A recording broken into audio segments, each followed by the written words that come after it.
Hi friends, welcome to Astro Intelligence video series on different houses.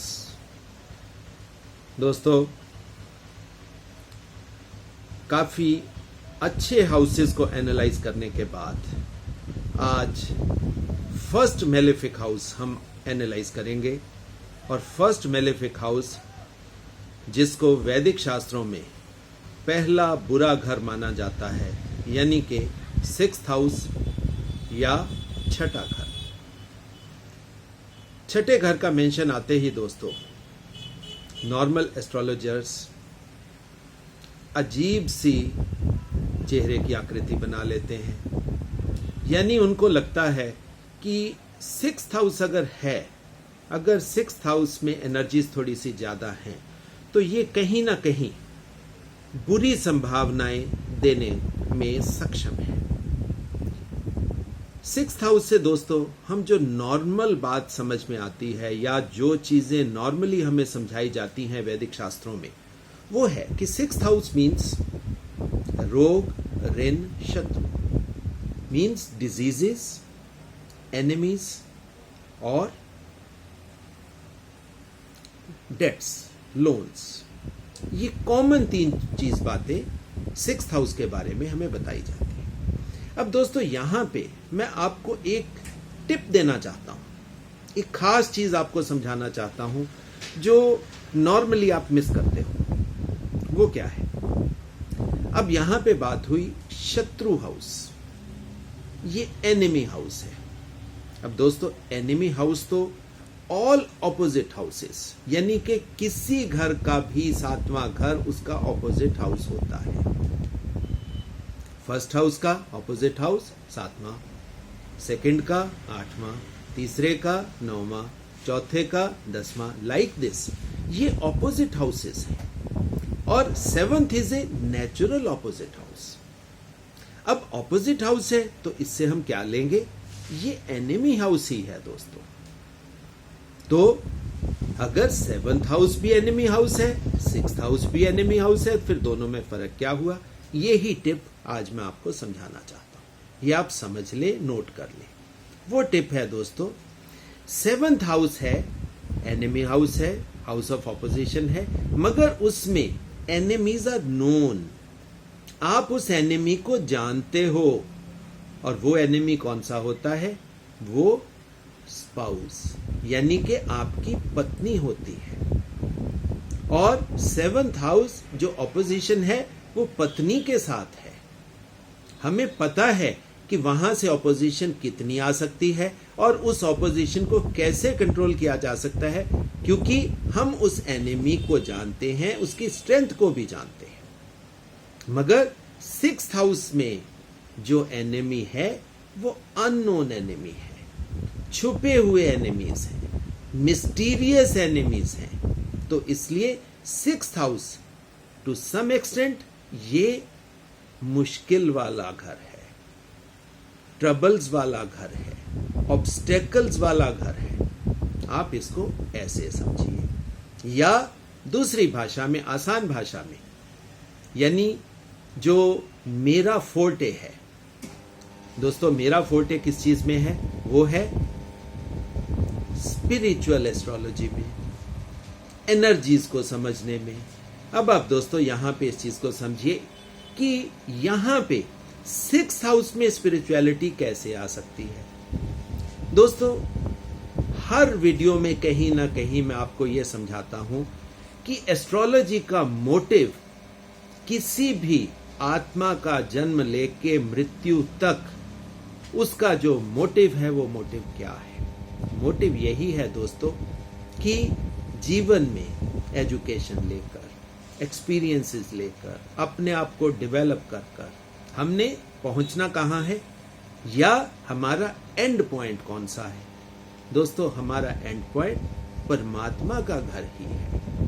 हमें परमात्मा के पास ही पहुंचना है। और कहीं ना कहीं ये जो सिक्स्थ हाउस है, यहां पे हमारी कंसंट्रेशन ब्रेक करने वाला फर्स्ट हाउस है।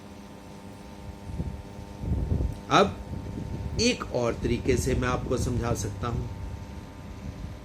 जो मेरी थ्योरी है, हालांकि मैं बहुत छोटा सा इंसान हूं और ये कहना कहीं ना कहीं मेरे को अपने आप को अच्छा नहीं लगता कि ये मेरी थ्योरी है। दोस्तों, दी तो परमात्मा द्वारा है, जो मेरे जहन में आई। सिर्फ परमात्मा ने इतना आशीर्वाद मेरे को दिया कि वो थ्योरी मेरे द्वारा दी गई, उस थ्योरी के अनुसार भी। क्योंकि पिछले हाउस में भी मैंने आपको समझाया था कि 5th house is the house of your birth, 5th house is the house of your soul. तो after 5th house it becomes your 2nd house. जैसे ही जन्म लेने के बाद आप दूसरे घर में प्रवेश करते हैं, थोड़ी सी आपकी उम्र हो जाती है, तो आपको जीवन को फेस करने में जो जो मुश्किलें आती हैं, जो जो ऑब्स्टेकल्स आप फेस करते हो, that is your 2nd house after birth and this is your 6th house. ये आपकी नॉर्मल ऑब्स्टेकल्स हैं। नॉर्मल ऑब्स्टेकल्स कैसे हुई? अब आप देखिए, आपने जीवन में कंपटीशन, मैं तो इस हाउस को हाउस ऑफ कंपटीशन भी मानता हूं। कंपटीशन आपको किनके साथ है? आपने एजुकेशन लेनी है, आपको कंपीट करना है। आपने सर्विस में जाना है, आपको कंपीट करना है। आपने बिजनेस में जाना है, आपको कंपीट करना है। कंपटीशन तो दोस्तों आपको जीवन के हर स्टेप पे मिलेगा। And 6th house is the house of competition. आप इसको एनिमी हाउस मत मानिए, this is the house of competition. और दूसरी चीज, ये तो बात हुई सिंपल एनिमी की। अब दूसरी चीज, रोग यानी डिजीजेस। दोस्तों, अगर इस हाउस में डिजीजेस हैं तो डिजीजेस को ओवरकम करने के लिए भी यहां पे इस हाउस में हमारे ऋषियों ने एक इतनी अच्छी डिफेंस लाइन दे दी है, वो मैं आपको वीडियो में आगे समझाऊंगा। यहां पे थोड़ा सा मैं आपके लिए सस्पेंस छोड़ूंगा ताकि ये चीज आपके मन में रहे कि हमने वो बात सीखनी है। सो दोस्तों, इस छोटी सी भूमिका के बाद हम शुरू करते हैं 6th हाउस यानी कि 6ठा भाव। कागज पेन उम्मीद करता हूं आपके पास होगा, पॉइंट्स आप नोट करें। जो फर्स्ट पॉइंट आपने नोट करना है वो क्या है? दोस्तों, 6ठा घर या 6ठा भाव ये कौन सा है? ये दोस्तों अर्थी साइन है, पृथ्वी तत्व से एसोसिएटेड साइन है। अगर ये पृथ्वी तत्व से एसोसिएटेड है तो कहीं ना कहीं ये साइन स्टेबल साइन होगा दोस्तों। ये इनडिसीजन वाला साइन नहीं होगा, ये स्टेबल साइन होगा क्योंकि पृथ्वी तत्व इसके साथ एसोसिएटेड है। दूसरी चीज दोस्तों, ये डुअल साइन है, ये सिंगल साइन नहीं है, ये डुअल साइन है, ये इवन साइन है। अब इसमें कुछ और चीजें भी हैं, ये फीमेल साइन है दोस्तों। अब इसके लॉर्ड कौन से हैं वो आप नोट कर लें। वैसे तो जो लोग एस्ट्रोलॉजी को समझते हैं उनके लिए ये बच्चों वाली बातें हैं जो मैं समझाता हूं, मगर दोस्तों इन्हीं में कहीं ना कहीं चीजें रिसर्च के साथ नई चीजें एडअप हो जाती हैं। वो आप पेशेंस रख के उन चीजों को भी समझिए और सुनिए। और वो क्या है? इस हाउस का लॉर्ड है बुध देवता यानी कि मरकरी। अब इसके नेचुरल सिग्निफिकेटर इस हाउस के कौन से हैं वो आप नोट करें।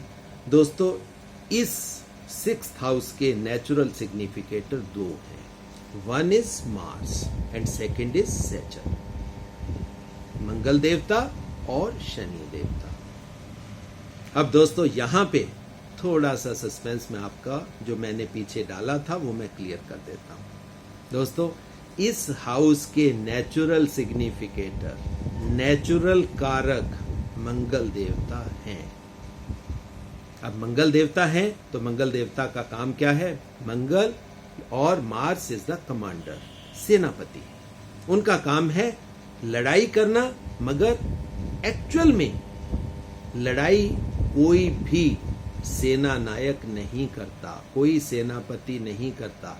वो लड़ता है डिफेंस के लिए, वो लड़ता है अपने लोगों को सेफगार्ड करने के लिए। तो सिक्स्थ हाउस के कैरेक्टर्स को सेफ गार्ड करने के लिए, आपको कंपटीशन से सेफ गार्ड करने के लिए, आपको डिजीजेस से सेफ गार्ड करने के लिए, आपको लोन से सेफ गार्ड करने के लिए मार्स यानी कि मंगल देवता वो लड़ाई लड़ते हैं और आपको डिफेंस प्रदान करते हैं। पहली बात। दूसरी बात, जो नेचुरल सिग्निफिकेटर हैं वो कौन से हैं? वो है शनि। अब दोस्तों, आप शनि को जानते ही हो, ना काहू से दोस्ती ना काहू से प्यार। ना शनि किसी का बुरा करता है और ना ही शनि अपना बुरा होने देता है। अब आप देखिए, कड़ी से कड़ी जुड़ गई। दोस्तों, ये है एस्ट्रोलॉजी की कंपिटेंस, ये है एस्ट्रोलॉजी की अच्छाई, ये है एस्ट्रोलॉजी की यूएसपी। रीजनिंग से दोस्तों अगर बात करी जाएगी, रीजनिंग से बात समझाई जाएगी तो वो सबको समझ आती है। अब दोस्तों, वो ही पुरानी ट्रायंगल की शेप आप बनाएं। ट्रायंगल के दो हिस्से, एक तरफ इस घर के मालिक, मकान मालिक, वो कौन है? मरकरी यानी कि बुध देवता को प्लेस कर दीजिए। और दूसरी तरफ दो नेचुरल सिग्निफिकेटर हैं, वो कौन कौन से हैं? शनि और मंगल। अब आप देखिए, अगर कोई भी प्लेनेट सिक्स्थ घर में प्रेजेंट ना हो तो क्या होगा? आपने इस घर को कैसे एनालाइज करना है, कैसे इस घर की एनर्जीज को समझना है, उन ऊर्जाओं का खेल। दोस्तों, मैं हमेशा यही कहता हूं कि एस्ट्रोलॉजी ऊर्जाओं का खेल है। वैसे तो ये टोटल जीवन, टोटल सृष्टि, टोटल यूनिवर्स, ये सिर्फ ऊर्जाओं का ही खेल है। अगर आपने ऊर्जाओं को समझना शुरू कर दिया तो आपके लिए जीवन का कोई भी चीज आपको समझनी और उसको एनालाइज करनी मुश्किल नहीं रहेगी। सो हम बात कर रहे थे एनर्जीज को समझने की, जो कि सिक्स्थ हाउस में परमात्मा द्वारा निहित है। दोस्तों, इन दो चीजों को कोई नहीं बदल सकता। कौन कौन से? ये जो ट्रायंगल के दो सिरे हैं, यानी कि घर के मकान मालिक को कोई नहीं बदल सकता, पहली बात। अब वो मकान बन गया है, तब उस मकान का एनवायरनमेंट कैसा होगा वो कोई नहीं बदल सकता। दोस्तों, घर बन गया, घर का एनवायरनमेंट वो भी फिक्स है। अब आप भारत में रहते हैं तो स्पिरिचुअलिटी आपको मिलेगी, आपको पॉल्यूशन मिलेगा, आपको सारी ऋतुएं मिलेंगी, आपको गर्मी भी मिलेगी, आपको सर्दी भी मिलेगी, आपको बरसात भी मिलेगी, आपको मिक्स्ड ऋतुएं भी मिलेंगी। तो इन चीजों को कोई चेंज नहीं कर सकता, ये दोनों फिक्स्ड हैं। ट्रायंगल के ये दो सिरे जो हैं ये हमेशा दोस्तों फिक्स रहेंगे, ये नहीं बदल सकते। इसलिए इन एनर्जीज को जो एनालाइज करना सीख गया, उसके लिए फिर तीसरी एनर्जी को साथ में अमलगमेट करना बहुत आसान हो जाएगा। अब दोस्तों, कागज पेन आप उठा लें। इन एनर्जी से जो जो कैरेक्टरिस्टिक्स बनते हैं या बनाए जा सकते हैं बुद्धि के अनुसार, वो आप नोट करें। मैंने क्यों बुद्धि के अनुसार बोला? क्योंकि इस घर के मकान मालिक हैं ही बुध देवता। सो जितना भी कार्य होगा वो बुद्धि के साथ ही होगा। अब यहां पे आप एक चीज और नोट करें दोस्तों, बुध देवता के दो घर हैं, third house and sixth house. Third house में मरकरी बहुत ज्यादा स्ट्रांग नहीं है, मगर सिक्स्थ हाउस में ये फुली एक्सॉल्टेड है, पूर्ण वैल्यू है, फुल वैल्यू मरकरी की आपको मिलेगी। आप अगर अपनी बुद्धि का इस्तेमाल करना चाहते हैं, you can use your mercury or your intelligence or your wisdom, that is the sixth house। इसलिए सबसे ज्यादा जोर दोस्तों आपका कहां पे लगेगा, आपकी बुद्धि का?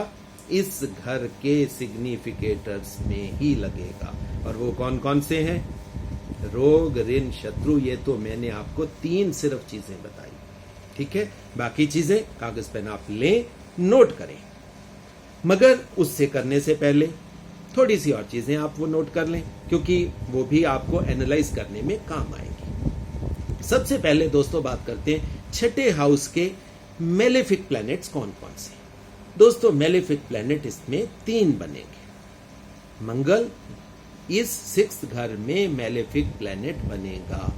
जुपिटर 6th घर के लिए मैलेफिक प्लैनेट बनेगा। चंद्रमा 6th हाउस के लिए मैलेफिक बनेगा। उसके बाद ऑस्पिशियस प्लैनेट्स कौन कौन से बनेंगे? ऑस्पिशियस प्लैनेट दोस्तों 6th हाउस के लिए मरकरी और वीनस। हालांकि वीनस अपनी आई पे आ जाए तो ये मारक भी बन सकता है दोस्तों। हालांकि ये एजुकेशन का सब्जेक्ट है, ये कैसे होता है देखो, जो मैं टिप्स देता हूं आप नोट कर लें। ज़्यादा फाइनल एजुकेशन के लिए अगर आप चाहते हैं तो आप मेरे से कांटेक्ट कर सकते हैं, मेरे से क्वेश्चन पूछ सकते हैं, मेरे से पर्सनली आप बात कर सकते हैं। क्योंकि हर वीडियो में दोस्तों एक थोड़ी सी आपको रिक्वेस्ट है कि टाइम कंस्ट्रेंट का आप भी थोड़ा सा अगर उस चीज़ को देखें, क्योंकि टाइम कंस्ट्रेंट होता है। वीडियो को हम अननेसेसरी बहुत लंबा नहीं खींच सकते, क्योंकि फिर उसको अपलोड करना भी बाद में एक समस्या बन जाती है। इसलिए आप ये थोड़ी सी हमारी जो मुश्किल है इसको आप समझोगे, क्योंकि कुछ बातें कई बार क्या होता है हम लोग छोड़ देते हैं, क्योंकि वो फिर सब्जेक्ट लेंथी होता जाता है। तो आगे बात करते हैं। सूर्य इस घर के लिए अच्छा होगा। शनि क्योंकि ये 5वें और 6ठे घर का लॉर्ड है, इससे 6ठे से 5वां और 6ठे से 6वां, 5th from 6th and 6th from 6th। Shani इन 2 घरों का लॉर्ड है, इसलिए ये आपको क्या देगा? अगर जब तक ये 5th हाउस में है तो क्योंकि ये लग्न का मित्र हो गया इसलिए ये अच्छे रिजल्ट देगा, और अगर 6ठे हाउस में है तो ये क्या हो जाएगा? ये इसका मूल त्रिकोण हाउस हो जाएगा। इसलिए शनि यहां पर हार्डशिप्स को, आपके हार्ड वर्क को बढ़ा देगा। सिंपली आप एनालाइज करिए इन चीजों को। मंगल दोस्तों यहां पे ये थोड़ा सा मिस्टीरियस बात है, थोड़ी सी इस चीज को समझने की, क्योंकि थोड़ा सा डेप्थ में जाना पड़ेगा। मंगल क्योंकि यहां 2nd घर का लॉर्ड है और 8वें घर का लॉर्ड है, इसलिए ये मारक बन जाता है 2nd एंड 8th। इसलिए हालांकि इसका नेचुरल सिग्निफिकेटर होने के बावजूद भी मंगल यहां पे मारक भी बन सकता है। पॉइंट्स को नोट करेंगे धीरे धीरे, जैसे जैसे आप एस्ट्रोलॉजी में आगे बढ़ते जाएंगे ये चीजें आपको आसानी से समझ आती जाएंगी। अब दोस्तों नोट करें 6th हाउस के कैरेक्टर्स कौन कौन से। 6th हाउस के दोस्तों कैरेक्टर्स हैं जो सिर्फ मंगल शनि और दूसरी तरफ बुध, इन 2 एनर्जीज का मिश्रण जो बनेगा, जो कैरेक्टर्स निकल कर आएंगे वो आप नोट करें। सबसे पहले शरीर बहुत स्लेंडर हो जाएगा, हाइट मीडियम रहेगी। उसके बाद जो हेयर्स होंगे, बाल जो होंगे वो डार्क होंगे। कर्व्ड आईब्रोज होंगी, आईब्रोज गोल नहीं होंगी, कर्व्ड होंगी दोस्तों। आदमी क्या बनेगा इसमें? मीठा बोलने वाला, क्योंकि ये मरकरी का एग्जॉल्टेड पोजीशन है। मरकरी स्पीच का देवता है। 6ठे हाउस में होने के बावजूद, क्योंकि मरकरी एग्जॉल्टेड है, मरकरी बहुत स्ट्रांग है, इसलिए मरकरी यहां पे sweet and very effective speech देगा। चलना थोड़ा सा तेज होगा क्योंकि मंगल की एनर्जी आ जाएगी। नंबर 2, इसके साथ क्यों तेज चलना होगा? मंगल जो है आप देखो वो सेनापति है, वो सुस्ती नहीं रख सकता। हालांकि शनि भी हार्ड वर्क देता है, मगर दोस्तों शनि लेजीनेस भी देता है जब वो मैलेफिक होता है। आगे बात करते हैं, इस हाउस में जन्मे हुए जो भी आत्माएं 6ठे घर में जिनका जन्म होगा या जो कन्या राशि में होंगी, आप देखना वो देखने में बहुत खूबसूरत लोग होंगे। अपनी आयु से वो बहुत यंगर दिखने वाले होंगे। आयु चाहे उनकी 60 साल की होगी, देखने में वो 35-40 के ही लगेंगे। एक खास बात होगी उनमें, उनके कंधे हमेशा आप देखोगे झुके हुए कंधे होंगे, बहुत सच बोलने वाले होंगे। अब दोस्तों यहां पे ये सच बोलना कहां से आ गया, इस चीज को आप समझ लें। दोस्तों सच बोलना कहां से आता है? शनि। अब आप कहोगे कि शनि तो झूठ बोलना सिखाता है। दोस्तों शनि ना बुरा करता है ना बुरा होने देता है। शनि अपनी बात पे, अपने वचन पे अडिग रहने वाला है। सो कहीं ना कहीं ये ट्रुथफुलनेस भी देगा। अब क्योंकि यहां पे शनि भी हैं, मंगल भी हैं और साथ में बुध भी हैं, इसलिए ये तीनों का मिश्रण शास्त्र भी देगा। शास्त्रों की नॉलेज इस राशि में जन्मे हुए जातकों में होगी। मगर एक चीज इसमें और भी होगी दोस्तों, आप एक टेंडेंसी पाओगे कि ये लोग अपने मकान की बजाय किसी दूसरे का घर, किसी दूसरे की प्रॉपर्टी बड़ी आसानी से ग्रहण कर लेंगे और उसमें मूव इन कर जाएंगे। अपना नहीं बनाएंगे, दूसरों की प्रॉपर्टी। ये कॉमन मतलब बातें हैं जो आपको देखने को मिलेंगी। इनके पुत्र कम होंगे। क्यों कम होंगे? इसके पीछे भी दोस्तों कारण है। पहली बात, बुध का जन्म कैसे हुआ? और वो अकेला था। मंगल सेनापति है, इसलिए ज्यादा बच्चों की संभावना नहीं हो सकती। शनि इटसेल्फ, क्योंकि शनि की बर्थ के बाद उसकी माता नहीं रही, इसलिए ये इंडिकेशंस बनती हैं कि इस राशि में जन्मे हुए लोगों के सन्स यानी कि बेटे कम होंगे। इंटेलिजेंट होंगे, ये आर्ट लिटरेचर में इनकी संभावनाएं बहुत ज्यादा होंगी, इमोशंस बहुत ज्यादा होंगे। अब इंपल्सिव होंगे दोस्तों, ये वो क्यों? इस चीज को आप समझिए, इंपल्सिव क्यों होंगे दोस्तों? इंपल्सिव नेचर कहीं ना कहीं मार्स और सैटर्न, ये दोनों, शनि एडामेंट भी बनाता है। मार्स क्योंकि बोल्ड है, करेजियस है, कमांडर है, इसलिए ये लोग किस टाइप के हो जाएंगे? इंपल्सिव हो जाएंगे दोस्तों।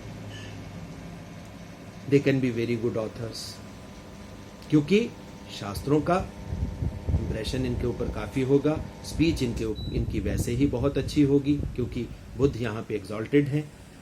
अब आप देखिए, ये फिजिकल केमिकल साइंसेस में जाने वाले होंगे, बहुत मॉडेस्ट होंगे, बहुत थॉटफुल होंगे, बहुत इकोनॉमिकल और कॉशियस होंगे। अब दोस्तों यहां पे ये भी समझने की बात है कि ये बातें क्यों कही जाती हैं। अब छठे घर का दोस्तों, जो फर्स्ट छठे घर का ऑपोजिट हाउस है, that is 12th house. 12th house किस चीज को इंगित करता है? एक्सपेंडिचर को, खर्चे को, व्यय को। और यहां पे जब शनि बैठ जाएंगे, शनि आपको क्या करेगा? शनि आपको डिसिप्लिन देता है। मंगल आपको डिसिप्लिन बनाता ही है, क्योंकि वो तो सीधा का सीधा अपने आप में एक सेना है, सेनापति है। सो ये बहुत कॉशियस स्पेंडर होंगे, बहुत इकोनॉमिकल जीने वाले होंगे, फालतू की चीजों पे खर्चा नहीं करेंगे। हाँ, वीनस यहां पे आ जाए तो बात बदलेगी, अदरवाइज मार्स और सैटर्न, ये जो एनर्जी है जब भी ओवर पावर करेगी, ये स्पेंड थ्रिफ्ट नहीं होंगे, ये इकोनॉमिकल स्पेंडर्स होंगे, कॉशियस स्पेंडर्स होंगे, अलर्ट स्पेंडर्स होंगे। आप इन चीजों को समझ लें। आगे दोस्तों बात करते हैं कि ये बोल्ड दिखने वाले होंगे, फिलॉसफर होंगे, राइटर होंगे, ऑथर होंगे। मगर दोस्तों ये तो होगी सारी अच्छी अच्छी बातें, अब कुछ ना कुछ नेगेटिव्स भी तो होंगे, क्योंकि बिना नेगेटिव्स सृष्टि चल ही नहीं सकती। और वो नेगेटिव्स क्या होंगे? Because of presence of Shani, Saturn, isolation होगा इनमें, नर्वस ब्रेकडाउन दोस्तों हो सकता है, क्योंकि शनि और मरकरी का जो कॉम्बिनेशन है यहां पे, क्योंकि मरकरी जो है हमारे नर्व्स को कंट्रोल करता है, तो नर्वस ब्रेकडाउन होने की संभावना, जब भी मरकरी और शनि ये दोनों थोड़े से स्ट्रांग हो जाएंगे तो नर्वस ब्रेकडाउन आ सकता है, आइसोलेशन आ सकती है, डिप्रेशन आ सकता है, साथ में यहां तक भी क्या, इवन पैरालिसिस तक भी कंडीशन चली जा सकती है। ये 6th हाउस में कॉमन मतलब बातें हैं जो हो सकती है। मगर अब लास्ट अच्छी बात वो क्या है कि मैरिज में इस राशि में जन्मे हुए जातक लकी होंगे, अच्छी मैरिज होगी। ये तो थे दोस्तों कॉमन कैरेक्टरिस्टिक्स जब तक इस घर में कोई किराएदार रहने को नहीं आया। जब भी कोई किराएदार रहने को आ जाएगा तो वो हम कैसे एनालाइज करेंगे, वो अब आप एक एक करके नोट करें। सबसे पहले इस घर में रहने राजा जी आ रहे हैं। राजा जी से मतलब सूर्य देवता। अब सूर्य देवता अगर यहां पे रहने को आ गए तो दोस्तों सूर्य तो सूर्य है, सूर्य ने किंग बनाना है, सूर्य ने वेल्थ देनी है, सूर्य ने स्पीच को राजसी बना देना है, रॉयल बना देना है। अब कुछ राजाओं के कैरेक्टर भी आएंगे, दूसरों के द्वारा सुने गए गाने, क्योंकि दरबार अगर लगता है तो राजा का कार्य क्या होता है, नर्तकियां नृत्य करती हैं, गायक गायन करते हैं, और वो राजा जी बैठकर सबको सुनते हैं, देखते हैं।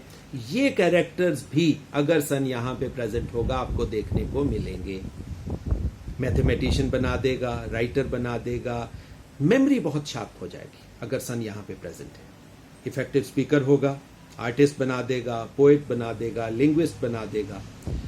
दोस्तों यहाँ पे एक खास पॉइंट यहाँ नोट करें, क्योंकि सूर्य अगर यहाँ पे आ जाएगा, बुध यहाँ लॉर्ड है ही, मकान मालिक है, सूर्य और बुध से मिलकर एक योग निर्मित होता है, जो मैं पहले भी आपको 3rd हाउस में भी मैंने आपको बताया था, दैट इज बुध आदित्य योग।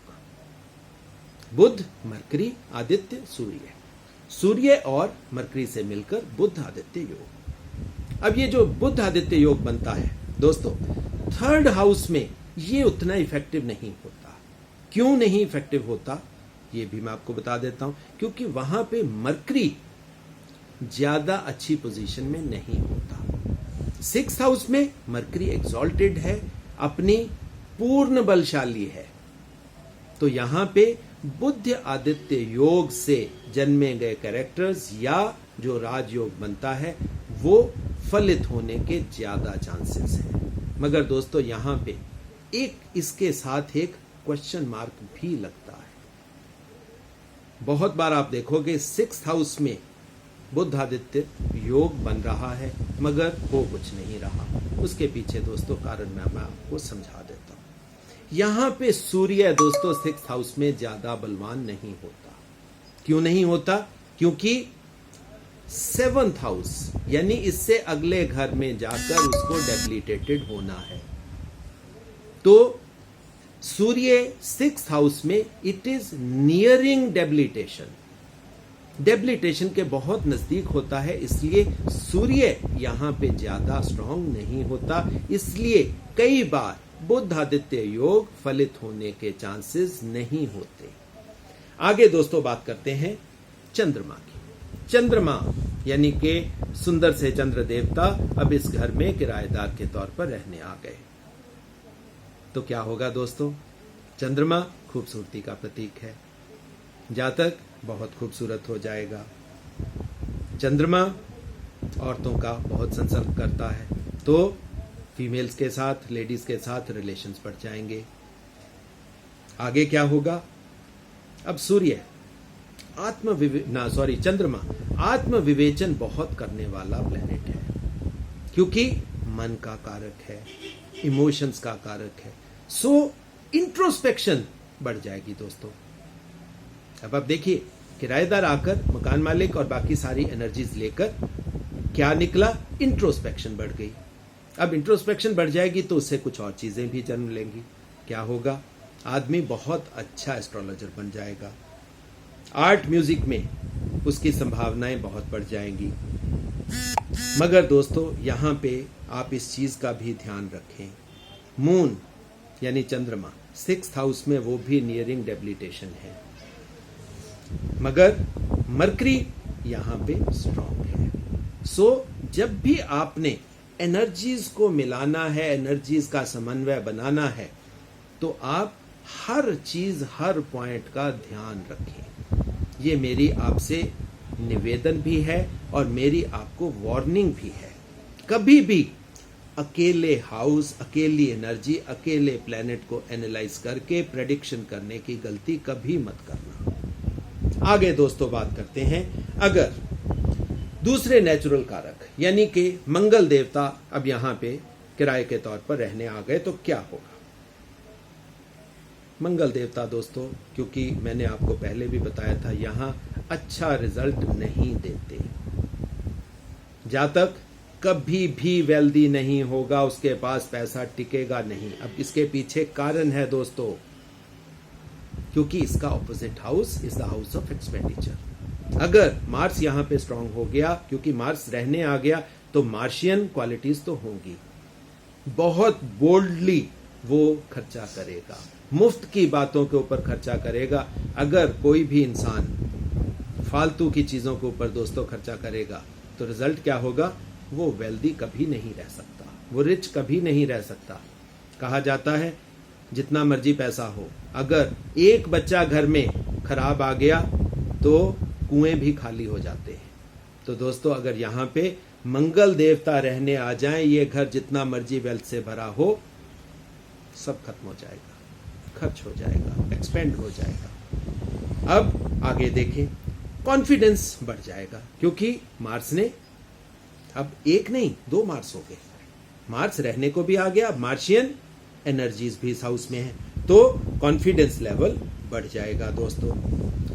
फालतू में ये लोग बहुत बोस्ट करने वाले बन जाएंगे, जिसको कहते हैं नॉर्मल हमारी बंबईया भाषा में हवा मारना। ये हवा मारने वाले लोग हो जाएंगे। प्यार बढ़ जाएगा, फीमेल्स के लिए लस्ट बढ़ जाएगी दोस्तों, और कहीं ना कहीं ये चीज इवन इंडल्जेंस भी दे सकती है। मगर मंगल यहां पे आ जाएंगे तो 6ठा घर में होने के बावजूद ये अपना घर, अपनी लैंड लेने में भी प्रेरित कर सकते हैं। देखो 6ठा घर हर चीज बुरी नहीं देता, मगर यहां पे क्या होगा, हालांकि मार्स रहने को आ गया, मार्स सेनापति है, मार्स बोल्ड है, मार्स करेज देता है, मगर इस राशि के, इस हाउस के जो जातक होंगे वो बहुत फियरफुल होंगे, बहुत अलर्ट होंगे। क्योंकि अब दोस्तों यहां पे आप एक चीज देखिए, ये ही है मंगल को समझना। दोस्तों मंगल कभी भी अपने घर के प्राणियों से युद्ध नहीं करता। मंगल जब भी किसी घर में प्रेजेंट होगा, वो उस घर पे आक्रमण करने वालों के खिलाफ युद्ध करेगा, या दूसरे शब्दों में आप समझो कि वो उस घर की डिफेंस करेगा। सो इस घर में रहने वाले मंगल वाले आदमी जो होंगे वो फियरफुल होंगे, बोल्ड नहीं होंगे। हाँ, डिफेंस में सक्षम होंगे वो अलग बात है, मगर दे विल बी फियरफुल। इस चीज को आप अच्छे ढंग से समझ।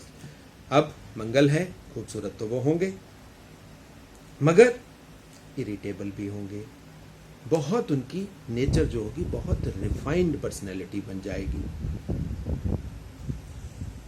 अब थोड़ी सी बात यहां पे एक और जो मजेदार बात मैं आपको नोट करवाना चाहता हूं, वो ऐसे है कि अगर मंगल देवता 6ठे घर में रहने आ जाते हैं तो इस राशि के या इस नक्षत्र के जो जातक होंगे, आप दोस्तों देखना, वो नहाने में कुछ ज्यादा ही समय लगाएंगे, नहाना उनको कुछ ज्यादा ही प्रिय होगा। अब आप देखिए, इसके पीछे भी कारण होते हैं। जो बोल्डनेस है वो कहाँ से आती है, साथ में नहाने के प्रति जो बोल्डनेस आती है वो आती है मार्स की वजह से। अब आप समझ गए कि ये क्यों नहाने में इतना समय व्यतीत करते हैं या इतना इनको मजा आता है। अब मेकअप करने में ये चीजें जैसे होती है ना, समटाइम्स कुछ लोगों को ये चीजें अच्छी भी लगेंगी, कुछ को ऐसे लगेगा कि these are negative characters. But दोस्तों, सृष्टि है ही पॉजिटिव नेगेटिव कैरेक्टर्स का मिश्रण ही है। किसी को कोई चीज अच्छी लगती है, किसी को कोई दूसरी चीज अच्छी लगती है, इसलिए ऐसा कुछ नहीं है कि हर चीज अच्छी ही मिलेगी और हर चीज बुरी ही मिलेगी। अब फ्रेंड्स, अगला प्लेनेट हम एनालाइज करेंगे, वो कौन सा होगा? वो होगा मरकरी। अब घर के मकान मालिक भी मरकरी हैं, अब घर में किराएदार भी मरकरी ही रहने आ गया। तो दोस्तों क्या होगा? एजुकेशन लेवल बढ़ जाएगा, लर्निंग्स बढ़ जाएंगी, आदमी बहुत ज्यादा लर्नेड हो जाएगा, मगर साथ में वर्चुअस हो जाएगा। अब जिसके पास इतनी एजुकेशन दोस्तों आ जाए, क्या होता है? तो आदमी फियरलेस हो जाता है, क्योंकि कहीं ना कहीं इस घर के जो कैरेक्टर्स हैं वो एक्सपीरियंस कर लेता है, आदमी उनसे निजात पा लेता है, उनको ओवरकम कर लेता है। और जिसके पास एक्सपीरियंस आ जाए, एक्सपीरियंस की ताकत आ जाए, एक्सपीरियंस की वेल्थ आ जाए, वो आदमी दोस्तों फियरलेस बन जाता है। हैंडसम तो होगा, क्योंकि बुध खूबसूरती का प्रतीक है, साथ में बहुत रिफाइंड बन जाएंगे, बहुत सोशेबल बन जाएंगे, क्योंकि बहुत सुलझे हुए लोग होंगे, क्योंकि क्योंकि बुद्धि का प्रतीक है, इसलिए सुलझे हुए तो होंगे वो। इमेजिनेटिव पावर उनकी बहुत बढ़ जाएगी। मगर साथ में एक चीज ये भी आ जाएगी दोस्तों, कई बार क्या होता है, जब बुद्धि बढ़ जाती है तो आदमी फियरलेस होके सेल्फ कंट्रोल भी लूज कर लेता है। ये भी ज्यादा बुद्धि का, क्योंकि है तो हंसने वाली बात कि ज्यादा पढ़ के लोग पागलपन तक की हद तक भी जा सकते हैं, इसलिए हर चीज कंट्रोल में होनी बहुत आवश्यक है। अब ये अच्छे ऑथर बन सकते हैं, प्रीस्ट बन सकते हैं, मैथमेटिशियन बन सकते हैं, एस्ट्रोनॉमर बन सकते हैं। जहां भी बुध 6th हाउस में प्रेजेंट होगा, ज्यादा चांसेस है कि ये एल्डर सन होगा। ये टिप आप नोट करें, ये घर का बड़ा बच्चा होगा, क्योंकि बुध भी घर का बड़ा बच्चा है, शनि भी घर का बड़ा बच्चा है, मतलब उस माता से वो पहला बच्चा है, इसलिए चांसेस 3 में से 2 ऐसे हो गए कि वो बड़ा बच्चा होगा। मगर आर्गुमेंटेटिव होगा दोस्तों, क्योंकि बुध ने आपकी इमेजिनेशन भी बढ़ा दी, बुध ने आपको दिमाग भी बढ़ा दिया, आपकी सोचने की क्षमता भी बढ़ा दी। तो आर्गुमेंटेटिव, बिना कारण की बहसबाजी करने वाले ये लोग होंगे। मगर साथ में, क्योंकि बुध शालीनता का प्रतीक है, वो चैरिटेबल होगा। आप देखना, चैरिटेबल एनजीओज खोलेंगे ये लोग, आप समाज में देखोगे जहां कहीं मिलेंगे ये चैरिटी करते हुए मिलेंगे। मगर साथ में वही है, फीमेल्स के साथ संसर्ग इनको कुछ ज्यादा प्यारा होगा, फीमेल्स के साथ कनेक्शन बढ़ जाएगा। आप सीधे शब्दों में ऐसे समझ लें। अब बात करते हैं देवताओं के देव बृहस्पति देवता अगर छठे घर में रहने आ जाएंगे तो क्या होगा?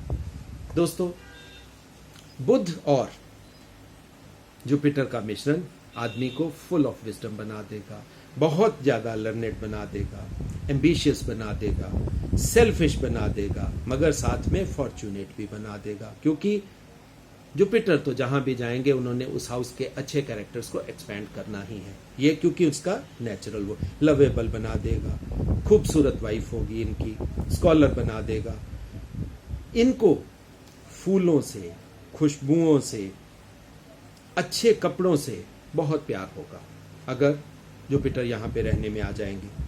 बहुत साफ दिल वाले लोग होंगे, चैरिटी देने वाले, डोनर होंगे, चैरिटेबल होंगे, इनके फेस के ऊपर एक जबरदस्त आभा होगी, आभा मंडल इनके साथ एसोसिएट होगा। हालांकि छठा हाउस दोस्तों अच्छा नहीं माना जाता, मगर अगर जुपिटर यहां रहने आ गए तो चेहरे का आभा मंडल बहुत विकसित हो जाएगा। Beautiful aura. अब आप देखो, हालांकि ये मार्स नहीं है, ये सिर्फ एजुकेशन के गुरु हैं, पढ़ाई लिखाई के गुरु हैं, मगर पढ़ाई लिखाई से ये इतने लर्नेड हो जाएंगे कि इनके जो दुश्मन हैं वो इनसे खौफ खाएंगे, खौफ ज़्यादा हो जाएंगे, अलर्ट हो जाएंगे। और जुपिटर यहां आके एजुकेशनिस्ट तो बनाएगा ही बनाएगा। अब हम अगला प्लेनेट देखते हैं, दैट इज शुक्राचार्य और वीनस। अगर वो 6th हाउस में रहने आ गए तो क्या होगा? विकेड माइंड बना देगा दोस्तों, पैटी नेगेटिव थिंग्स में प्रेरित करेगा, क्योंकि वीनस यहां पे अच्छा नहीं है, मारक तक भी हो सकता है।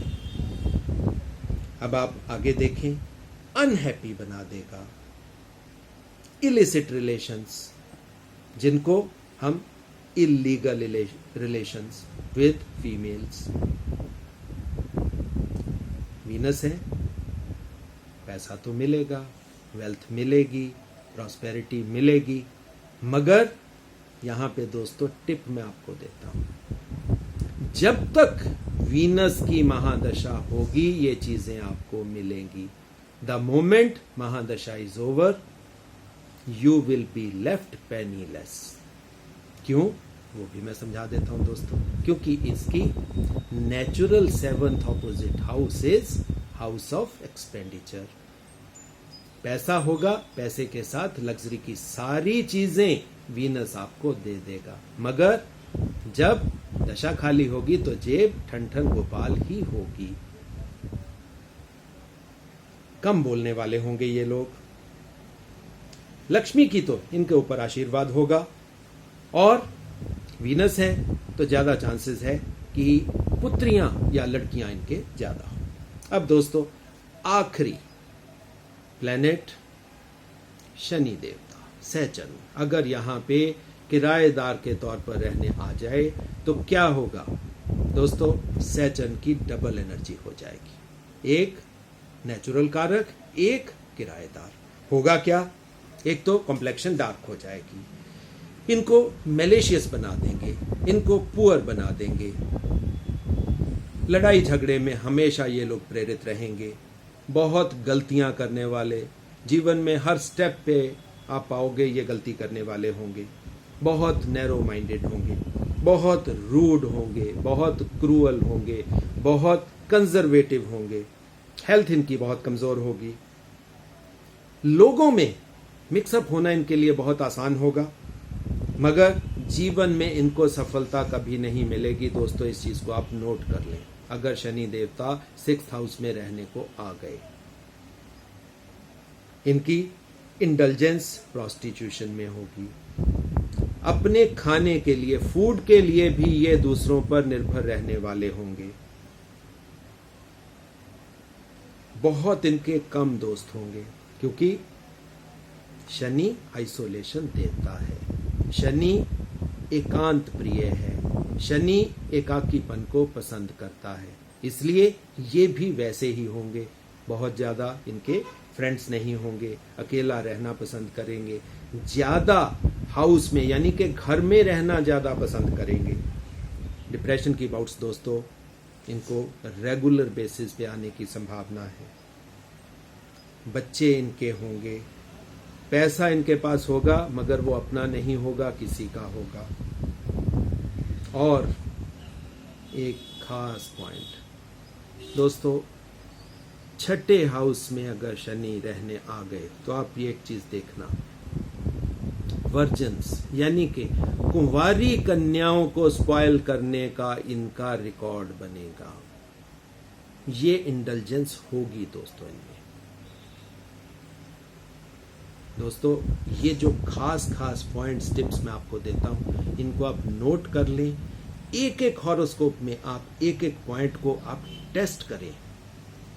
जब जब आप टेस्ट करोगे दोस्तों, शांति से टेस्ट करना, किसी भी हॉरोस्कोप को एनालाइज कभी जल्दी से मत करना, और जब आप एनालाइज करोगे, then you will come to know the strength of astrology, वैदिक एस्ट्रोलॉजी। दोस्तों, ऋषियों ने ये इतनी अच्छी साइंस हमें दी है कि सिर भी झुकाने का मन करता है, हाथ भी जोड़ने का मन करता है ऋषियों के आगे, कि इतनी सटीक साइंस और विद रीजनिंग वाली साइंस उन्होंने हमें दी।